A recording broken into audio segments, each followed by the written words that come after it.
So this is the second borehole that is being drilled at the place where I live. The first one, as I've shown you guys in the past videos, is a dry borehole. It is actually 170 meters deep, and even with that depth they still could not find water. So a geologist came by the other day to check for another spot for water, and he found this spot, and he suggested that the water can be found between 80 and 100 meters. So these guys are digging to 100 meters, and what is going on right now is that they have dug 105 meters and didn't find any water. Like literally nothing came out even with that depth.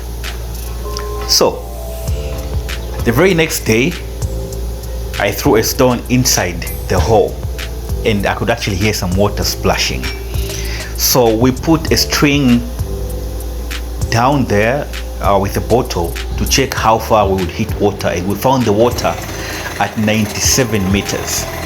So meaning that if they dug 105, there's only about 8 meters of water, which isn't enough to sustain us even just for our daily use, let alone even use in the garden.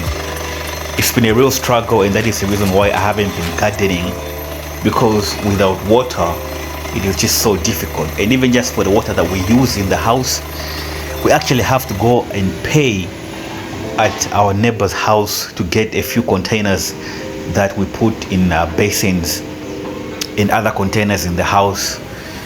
So that is the update.